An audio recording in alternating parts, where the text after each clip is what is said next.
Bueno, senyors, anàvem cap a la frontera i se'ns ha encès el llum de l'oli, que millor posar-ne aquí que no a Rússia. Ja han posat l'oli, ja estem de camí a la frontera. A veure quant de temps estem, perquè aquí hi ha gent que s'ha estat tot el dia perquè la tabalen.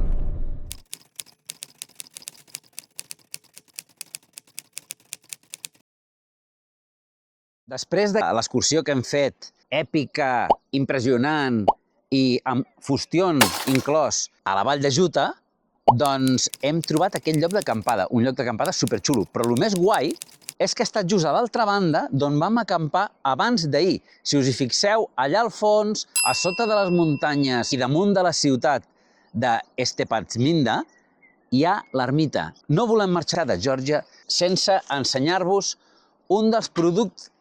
que me la foto. Pues així, per la muntanya. Exacte. Sense ensenyar-vos un dels productes estrella. N'hi ha hagut dos. Un és el vi i l'altre és el pa. Aquest és el pa georgià. Com podeu veure, té una bona mida. Té un preu d'entre un lari i 20, que traduït a euros serien uns 40 cèntims aproximadament.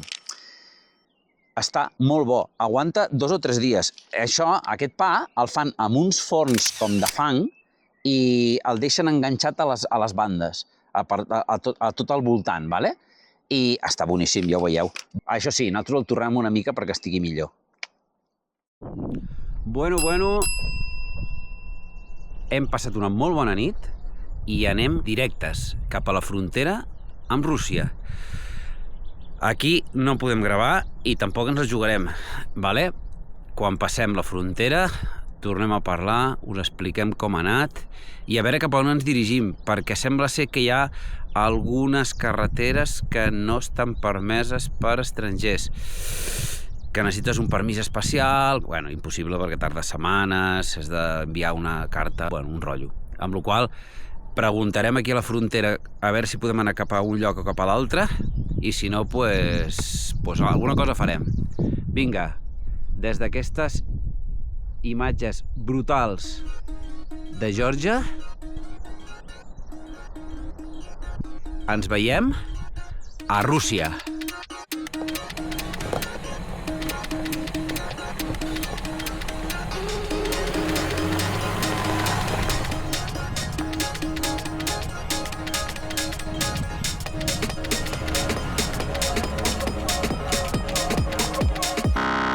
Bueno, senyors, anàvem cap a la frontera i se'ns ha encès el llum de l'oli, amb la qual cosa hem parat amb una gasolinera per poder afegir, que no sigui cas que la liem, perquè millor posar-ne aquí que no a Rússia.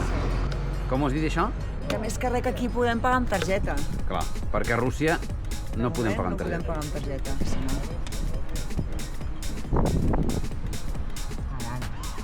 Li poso tot? Sí, fota-li. Tot cap dins. Bueno, ja estem de camí a la frontera. Ja han posat l'oli. A veure, el tema està en que portem 8.000 quilòmetres.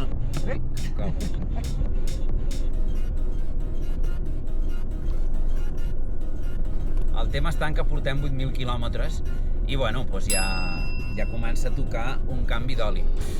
Bueno, hem afegit un litret i ara ja estem de camí a la frontera.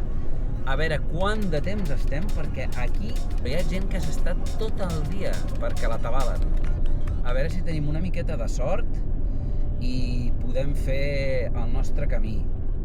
La carretera que és estreteta, plena de camions, Corbetes... Però bueno, res a veure amb Lo de Geòrgia. amb la carretera que vam tenir d'entrada des de Turquia cap a Geòrgia, que allò va ser tremendo. Bueno, ara sí que m'acomiado de vosaltres fins que estem a Rússia. Ha arribat el moment de fer el resum de Geòrgia. Aquest resum promet perquè Geòrgia no deixa indiferent. Diverses coses, no? Primer que res, què és el que més ens ha agradat de Geòrgia? El pa. I he anat a comprar el pa. Això aquí a Geòrgia sí que de veritat és una autèntica passada. Ens ha agradat el menjar, bàsicament, no? Sí, però el pa especialment. El pa, i després hi ha diverses coses que tenen, que són els quincali, que són com uns farcellets, que dins tenen verdures, formatge, xampinyons, I la carn aquella com pilota. Després tenen allò que és com un pa amb un ou, formatge i espècies. Està superbo. El que no hem vist és peix, També tenen, per exemple, carn. La carn és molt bona, les fan com amb unes brochetes, molt bé. Sí. No només tenien allò, però és el més característic. I després, com diu la Noé, el pa, no? El pa georgià és boníssim. El pa georgià fet amb aquests forns rodons que tenen artesanals, doncs està molt bo, de veritat. Després, el paisatge. Paisatge espectacular. Espectacular. Clar, s'ha de dir que nosaltres només hem visitat la part... La part est de Geòrgia. O sigui, unes muntanyes que flipes. I la ciutat aquesta de Bàrsia és superguapa. Això ens agrada molt. Tbilisi també ens va agradar bastant, perquè és una ciutat amb un encant postsoviètic mig decrèpit, però barrejat amb coses molt modernes. Ens va agradar. Sí, no? És molt xulo. És una sensació difícil. És molt petita, però té té cosetes per visitar, està xulo, sí. Els edificis, sobretot, que són molt diferents de tota l'arquitectura que havíem vist fins ara, l'aspecte que té i l'ambient està xulo. Bueno, bàsicament això és el que ens ha agradat més, no? Sí. O sigui, el menjar, el vi, hòstia, ens hem deixat el vi. El vi ens ha encantat. Sí. És una cosa espectacular. Diuen que són el bressol del vi, perquè hi ha documentació de fa 8.000 anys i encara el fan de la mateixa forma, que és amb unes àmfores que posen a terra i allí és on fermenten el vi. Mai havíem vist aquestes àmfores sota terra i les excavacions i ciutats soterrades que hem anat a veure també tenen restes d'aquestes àmfores. Tenen un vi negre que es diu Saperavi, que la curiositat que té és que la pell és negra, però la carn del raïm també ho és. Sí, la polpa també ho és. Llavors és dels pocs llocs al món, o l'únic, no ho sabem, ho tenim clar, que això és així. La veritat és que és molt bo. Llavors, coses que no ens han agradat. Com condueixen? És horrorós. Fan uns avançaments, t'acolloneixes cada vegada que surts a la carretera. A més, són com a molt cafres. Evidentment no estem parlant de tothom, però sí que hi ha una part important de gent que fa això. Et van apretant per darrere, t'avancen quan ve gent davant, fan 3 carrils, si és igual, bueno, O sigui, van a fer trombos. Exacte. T'avancen per la dreta. Una altra cosa, la gent, que sempre diem que és tan guai i tant no sé què, però a Geòrgia què voleu que us digui? Són secs. Són secs, Molt secs. però són amables. Sí, són com a molt tancats, llavors els hi costa, però una vegada comences a parlar amb ells.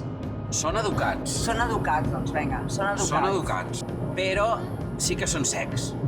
Sí. Ells se senten europeus. Però, clar, estan rodejats de països asiàtics. Els preus. Els preus estan bé. Els supermercats s'assemblen una mica a Eslovaca. L'hostaleria és molt barata. Per això sempre dinem fora. Està bé de preu si vas a llocs autòctons? Els preus dels súpers jo no trobo que siguin baratos. No, menys els súpers. Jo trobo que el que és barat és l'hostaleria. Però la resta, per mi, és car. El pa no, per exemple.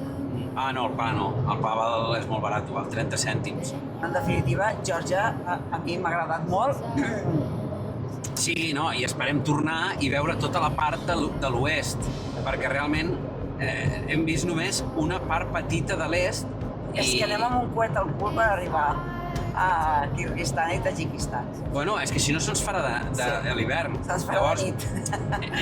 Si no ens quedarem allí atrapats i haurem de sortir amb avió, perquè amb cotxe no podrem sortir perquè les carreteres estan tancades i necessitem creuar fins al nostre objectiu, que era Àsia Central.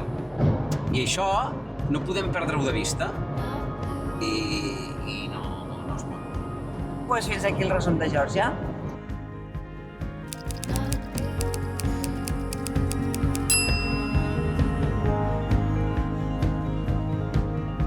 Ens veiem a Rússia.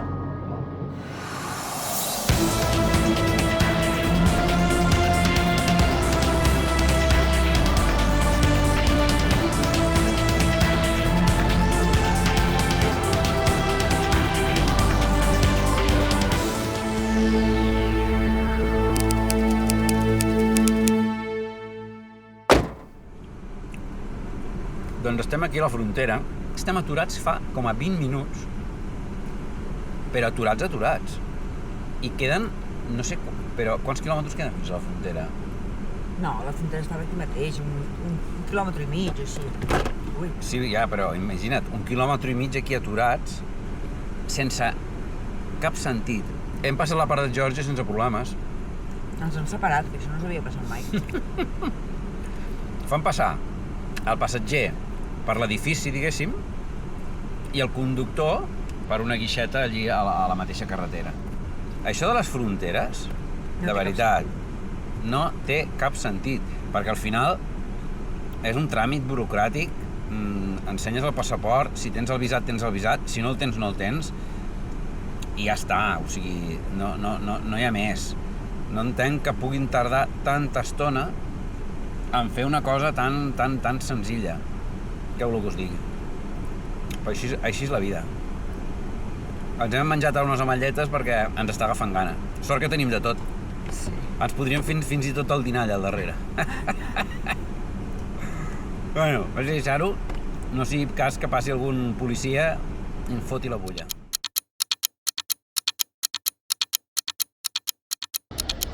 Estem desesperats. Portem 8 hores, 8, a la frontera d'aquí de Rússia. I ja no sabem què fer. Hola, què tal? Bueno. Ja hem creuat a Rússia. Som a Rússia. Que ens ha costat, O sigui, en un principi hem fet l'entrada com sempre. Un passa pel registre del passaport i l'altre passa amb el cotxe i li fan el registre del passaport i li fan les customs, diguéssim, la duana. Què ha passat? Que després d'això a mi m'han dit que havia de passar a parlar amb la policia. No res, al final només m'han preguntat lo típic. L'han entrevistat una mica i ja està. Cap problema, tot molt fàcil i molt ràpid. Però llavors m'ha vingut a buscar. Llavors he anat a buscar-la i resulta que m'ha dit no, és que ompli aquests papers. Bueno, pues vale. Hem estat quasi 9 hores. Senyors, senyores, nens i nenes, quasi 9 hores. No ho entenem. O sigui, hi havia una tia allà... Bueno, és un paper que has d'omplir per passar el cotxe. I en teoria et serveix per Rússia, per Kazakhstan... Sí, Mongòlia i Kirguistan. Bueno, total, que aquest paper ella trigava vora una hora per cada persona per fer-lo. Clar, una hora per fer un paper, clar, nosaltres teníem 7 o 8 persones davant, 7 o 8 hores esperant allí a veure que acabés ella de fer els papers. No us ho podeu creure, però us prometem que això ha sigut tal qual. Estem destrossats, molt cansats, tu. Molt cansats. Rebentats. Perquè és que allí no hi havia cadira, però és que no hi havia lloc per seure.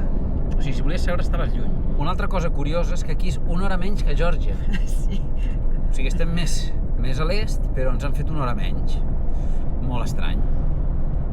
Llavors, ara ens anem a buscar un campament i a descansar. Doncs bon dia, senyors i senyores. Avui estem a la ciutat de Vladivostok, la primera ciutat gran russa que hi ha al costat de la frontera amb Geòrgia. Ahir vam tenir un dia complicat. Travessar una frontera mai és agradable.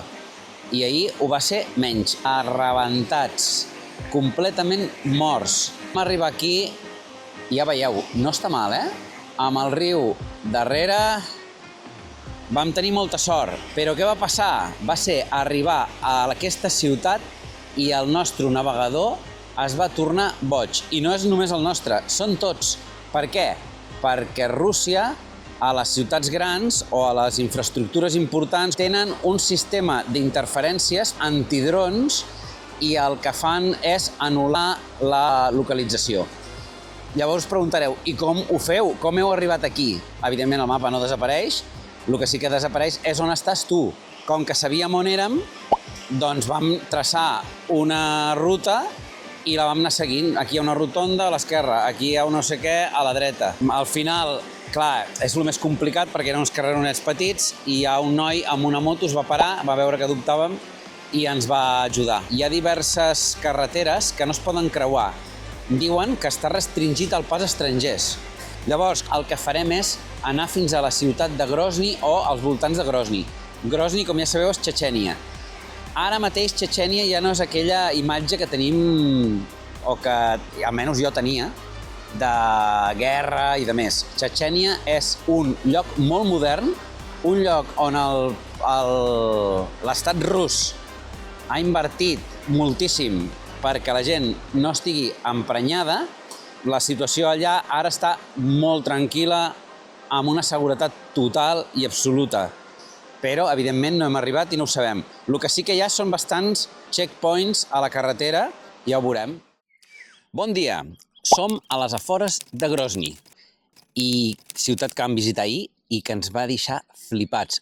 O sigui, no tenim paraules. Grozny, no sé si sabeu la història, quan va caure la URSS, l'any 91, hi va haver diverses repúbliques que es van independitzar. Una d'elles va ser Txetxènia, però Rússia no ho va acceptar.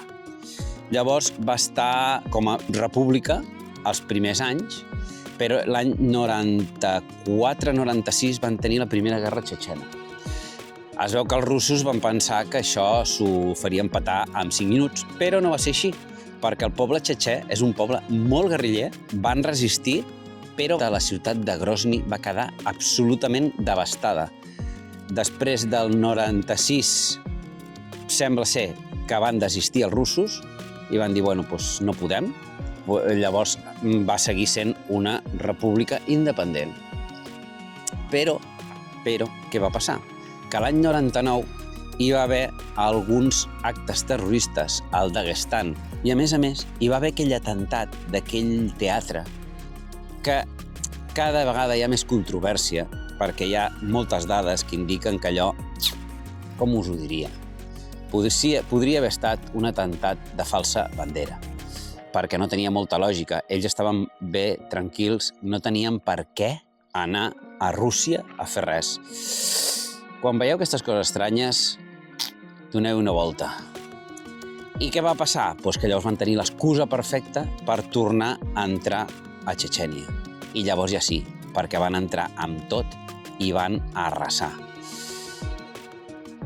Van fer que fos part de Rússia i van posar a una família. Van posar una família a manar. A canvi de què? A canvi d'estar, evidentment, a favor de Rússia, de no posar cap més problema, i a canvi d'aquesta pleitesia, o digueu-li com vulgueu, us farem una república que aneu a flipar. Perquè, a més, van crear un munt de llocs de treball públics, molt ben pagats. Llavors aquesta gent es guanyen la vida d'una manera fantàstica. I Grozny, no sabem la resta, però Grozny és una autèntica meravella. Però meravella amb majúscules. És una ciutat amb una vida al·lucinant. Vam estar passejant pels carrers.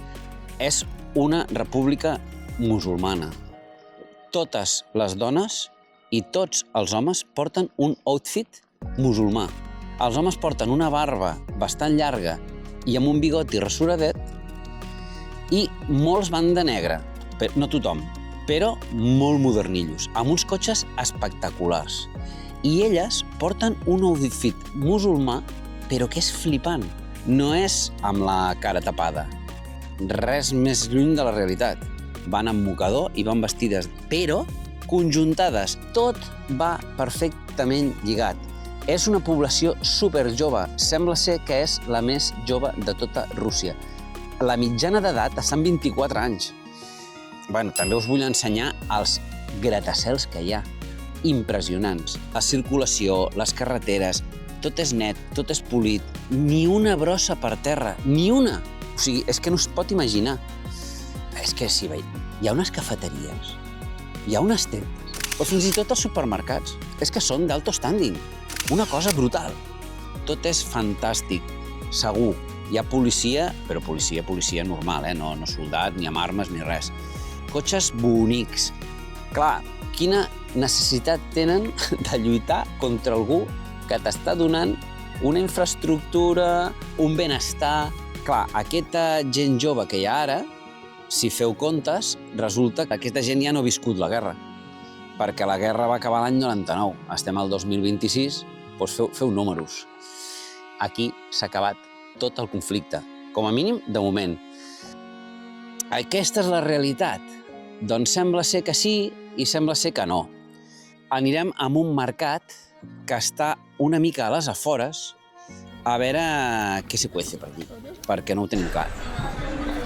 Però tot això tenen el mateix preu, Sí, sí, sí. 10 i l'altre tinc 12. Vols comprar alguna pollastre o alguna cosa així?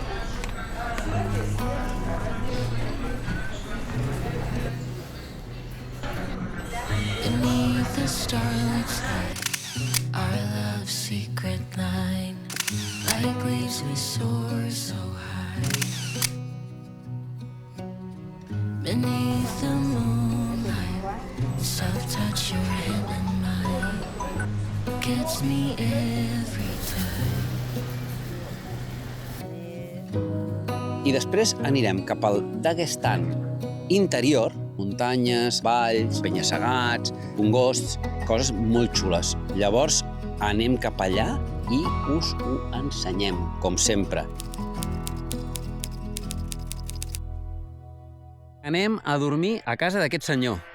On està, no en tenim ni idea.